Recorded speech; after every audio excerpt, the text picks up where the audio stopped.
One of my favorite ideas um, that Montessori championed is what she calls teach by teaching, not by correcting.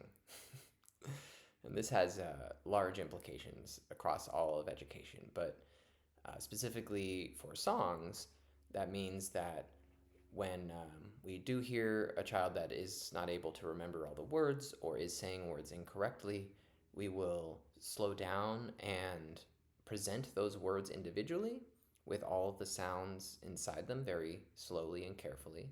We call them presentations anytime we do teaching. We're just going to show them the word, we're going to say it slowly. But if they do it wrong, we're not going to say, no, that's wrong, and we're not going to insist they say it correctly, and we're not going to really give them any sort of sign that we maybe even notice that they're not saying it the same as us. Because, well, there's a lot of reasons, but mostly it's going to damage your relationship with them and their relationship with learning. So it's just very ineffective to stop in the middle of a song or insist that they say it correctly. Many of the sounds of words that we use, adults have trouble with, but kids can not be able to develop them for a long time in their life. So when we know what they're trying to say, that's good enough, and we can just put a little note in there in our mind that maybe we'll represent a certain concept or a certain word later to them in a different place and a different time when they're more ready to learn it. But so we always want to just teach, not correct, not judge, not test them, right? If we're working with them frequently, we should be able to see the things they can do and the things they can't do, and maybe things they won't do. Um, I always think of one of my students was mispronouncing the word Stephanie. She would say Snephanie, and but we knew she could actually make the T sound. So one day I just said, "Oh, can you say Stephanie?" And she just looked at me and said, "No, I won't." So of course I said, "Oh, okay, that's fine."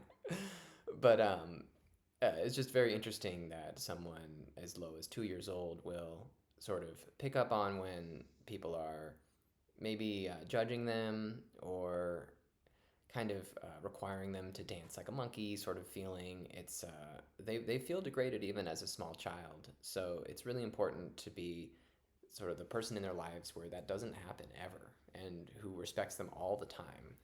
And they will be able to learn much quicker from you, and you will be able to find out what actually is something that's triggering their defiance versus something that's actually a struggle for them. Because another thing that, of course, Montessori said is that the kids who will refuse and stick up for themselves are people that we probably don't have to worry about. They are going to fight for what they want. It's the ones who will do anything you say that might be ignoring their own feelings and probably need the most support in self respect. So when we teach by teaching instead of correcting, we just embody respect and also are just more able to figure out what the trouble is. So with songs, we just talk about what the content of the song, and maybe they don't understand what we're talking about. Maybe they don't know what a bus is.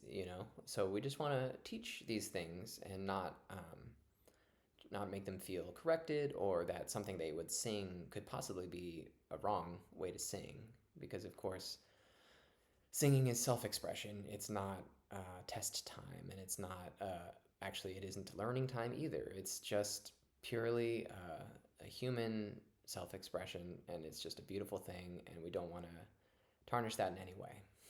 So try to keep that in mind and learn about Montessori if you don't know.